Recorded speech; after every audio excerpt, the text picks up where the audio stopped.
मेरे पास इस तरह का बहुत प्रश्न आता है कि ऑब्जर्वर ऑब्जर्व्ड है तो कौन किसको देखेगा।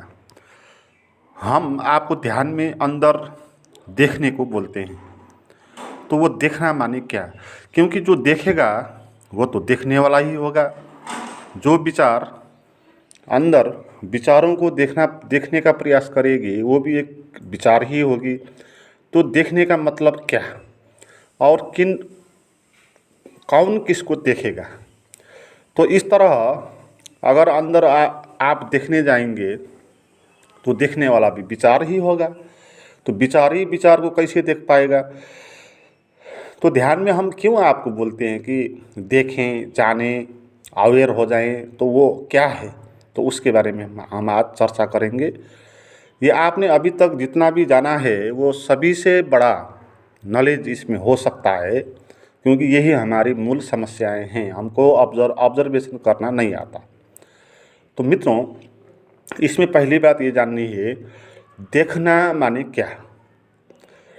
देखना माने किसी चीज़ को दूरी बनाकर उसका अनुभव करना। ठीक है, आँख से हो सकता है, कान से हो सकता है, स्पर्श से, जहाँ से भी हो सकता है। देखने का अर्थ केवल आँख से ही नहीं होता। ठीक है, किसी चीज़ को भिन्न रख कर किसी भी इंद्रियों के द्वारा उसका अनुभव करना, वो देखना है।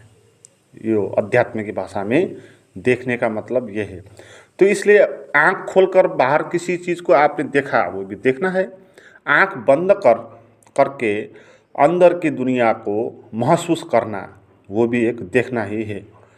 तो इस हिसाब से जब हम अंदर की दुनिया को, विचारों को देखेंगे तो हम भी एक विचार ही हैं, ये बोला गया। तो कैसे उसको देखना है? तो यहाँ पर देखने का मतलब थोड़ा भिन्न है। पहली बात तो ये कि अगर आपको कुछ न कुछ तो करना होगा ना, अपने अंदर ध्यान में कुछ न कुछ अभ्यास तो करना होगा। क्योंकि अगर कुछ नहीं किया तो आप कुछ नहीं करने की स्थिति में तो है ही। तो कुछ नहीं करके भी कुछ नहीं हो रहा है, तो कुछ न कुछ करना तो है। उसको हम क्या बोल सकते हैं? उसको देखना बोलते हैं, इधर ऑब्जर्वेशन बोलते हैं, अवेयरनेस बोलते हैं। और वो चीज़ है क्या? तो जो करके भी वो देखना ही हो जाएगा, है ना। तो जहाँ देखना हो जाएगा वहाँ कौन देखेगा? जो देखेगा वो भी एक विषय ही होगा। तो बात तो गड़बड़ हो जाएगी, फिर ऑब्जर्वेशन तो नहीं हो पाएगा। तो है क्या? इसमें यह है कि देखना माने उसके प्रति जागना। दो बात अलग अलग आप समझे, देखना क्या है, जागना क्या है। तो इसमें हमको जागना है उन चीज़ों के प्रति, उनको देखना नहीं है।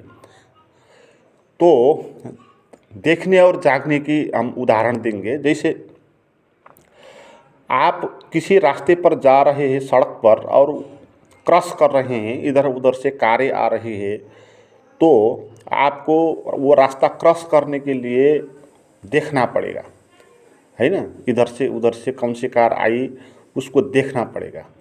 तो वो देखना हो गया। और जागना कैसा है? देखने में जागना नहीं होगा। ठीक है, आप आँख से उन चीज़ों को देखेंगे तो जब कोई चीज़ दिखाई नहीं पड़ेगी सामने, तो खाली रास्ता हो जाएगा, आप चलोगे उधर, तो उसमें जागना नहीं हुआ, केवल देखना ही हुआ। तो जागना कैसा है? जैसे आप किसी बहुत ऊंची जगह पर गए हैं और उस नीचे बहुत गड्ढा है और छोटा रास्ता है, और थोड़ा सा भी आपने ध्यान इधर उधर कर लिया तो आप उधर से गड्ढे में पड़ सकते हैं। तो घबराहट है। तो उस रास्ते पे आप जा रहे हैं तो आप उधर देखेंगे नहीं गड्ढे को, है ना। बहुत गहरा गड्ढा है, तो गड्ढे को देखेंगे तो आपको रिंगटा आ जाएगा और आप जो है फिसल सकते हैं। तो इसलिए लोग नीचे नहीं देखते हैं ना। नीचे बहुत बड़ी खाई है तो उधर नहीं देखते हैं, क्योंकि अगर उनको देखे तो चक्कर आ जाएगा और घबराहट आ जाएगी। इतना बड़ा गहरा है, एक घबराहट आ जाएगी, और वो घबराहट आपको अच्छे से चलने नहीं देगी, आपको कमज़ोर बना देगी और आप जो है फिसल सकते हैं। चक्कर आ सकता है आपको। तो यहाँ पर देखना नहीं होता है, यहाँ तो नहीं देखना है वहाँ, है ना। तो यहाँ क्या करना होता है कि जागना होता है ना। जागना का ये मतलब है। तो आप किसी चीज़ को उधर नहीं देखते, आप अपना केवल होश बना रखते हैं और उस होश के हिसाब से आप चलते हैं और ध्यान को कहीं नहीं ले जाते आप, है ना। तो इस स्थिति में आपका जागना होता है। तो जागना फर्क बात है, देखना फर्क बात है। तो हमको अंदर की दुनिया के ऊपर जागना है, देखना नहीं है। क्योंकि देखेंगे तो हम कौन देखेगा फिर, है ना। तो फिर ऑब्जर्वर इज द ऑब्जर्व्ड हो जाएगा। फिर जो ऑब्जर्व करेगा वो भी ऑब्जर्व का विषय होगा, वही उसको देखने का प्रयास करेगा, तो बात नहीं बनेगी। तो इसमें देखने वाला कोई नहीं होगा, ठीक है। हाँ, देखने वाला ऑब्जर्वर जैसा अंदर कुछ नहीं होगा, केवल जागना होगा, केवल होश होगा। उस होश के सहारे आपको अंदर की दुनिया को के ऊपर जागना है। जैसे नीचे खाई है और वो आदमी बहुत पतले रास्ते से जा रहा है, तो वो उधर क्या कर रहा है, अपने प्रति जाग रहा है ना, और कुछ नहीं कर रहा है, देख भी नहीं रहा है, आँख भी बंद कर सकता है वो, है ना। तो जागने का ये मतलब होगा। तो जब आप अपने अंदर माइंड को देखने जाएंगे, अपने शरीर का एहसास जो है, जो भी बंधन है हमारे अंदर, उनको जब आप ध्यान में जाएंगे तो वहाँ पर उन चीज़ों को देखना नहीं है, क्योंकि कौन देखेगा। तो आप उनके प्रति जागना है ना। और जागने का मतलब यही है कि आप कोई जागने वाले नहीं होंगे, केवल जागना होगा, अवेयरनेस होगा। तो जागने देना है, ये बात अच्छी होगी इस पर, है ना। मैंने पहले भी बहुत बताया, आपको क्या हो रहा है और गड्ढा कितना गहरा है उसके अंदर नहीं देखना है, आपको रिंगटा आ जाएगा। देखेंगे तो आप ऑब्जर्व हो जाएंगे, ऑब्जर्व हो जाएंगे। तो देखना नहीं है, अपने भीतर जो जागने का स्रोत है, हाँ, उस स्रोत को जगने देना है। आपको कुछ नहीं करना है, उस पर आपको ध्यान होना चाहिए। तो क्या हो जाएगा कि माइंड और बॉडी का जो अनुभव है, जो विचारें हैं, वो गड्ढे की तरह अपनी जगह होंगे।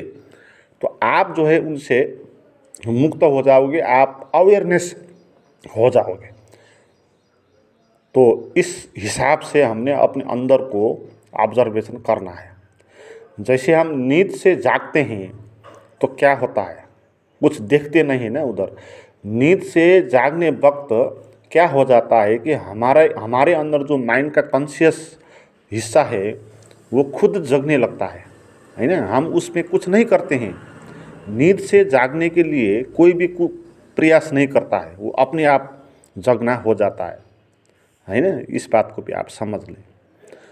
जगने के लिए आपको देखना नहीं पड़ता, उधर ऑब्जर्वेशन करना नहीं पड़ता आपको कि ये स्वप्न है, तो इस स्वप्न को अच्छे से देखें, तो इससे देखेंगे तो इधर बाहर आ जाएंगे, तो उसके बाद जो है आपको नींद से बाहर आकर जग जाएंगे। ये बात इसमें नहीं होगी। मगर हमारे ध्यान में हम यही बोलते हैं ना, हमारे ध्यान में जो हम माइंड के अंदर जाकर माइंड को देखते हैं, तो वो बात पे ऐसी ही बात है, हम स्वप्न में है, हम बेहोश में है, तो हम ऐसे ही कर रहे होते जैसे कोई आदमी स्वप्न में प्रयास कर रहा है कि ये स्वप्न है, ये विचार है, ये संसार है, ये शरीर है, बोल रहा है। मगर जो बोल रहा है वो खुद भी एक स्वप्न में है। ऑब्जर्वर इज द ऑब्जर्व्ड का ये भी मीनिंग है। स्वप्न का आदमी जो कुछ भी करेगा, विचारों को देखेगा, तो भी वो स्वप्न का ही हिस्सा होगा, स्वप्न ही स्वप्नों को देखेगा, ठीक है। तो इसमें जगना नहीं होगा। तो नींद से जगने का सिस्टम क्या होता है कि जब नींद पूरा हो जाती है तो आपका जो मन का जो हिस्सा है, चेतन हिस्सा, कॉन्शियस माइंड, वो खुद ही जगता है ना। तो आप जग जाते हैं, नींद से बाहर आ जाते हैं। तो इसी तरह खुद को जगने देना है, ठीक है। अपने अंदर को जो अवेयरनेस है उसको खुद जगने देना है। तो करना क्या है, तो उधर अब समस्या ये आती कि कुछ करेंगे तो फिर वो देखना हो जाएगा, नहीं करेंगे तो कुछ नहीं होगा फिर। तो इस बात को हम ये बोलेंगे कि कुछ करना भी नहीं है, कुछ ना करना भी नहीं है, ठीक है।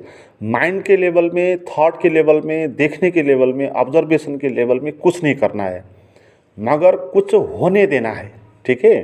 हाँ, आपका भीतर का जो जगने का जो व्यवस्था है, वो जगने का व्यवस्था तो आपके पास है, उसको तो आप महसूस करते। किसी गहरे गड्ढे के पास जाए तो उधर आपको मालूम पड़ जाएगा तो है।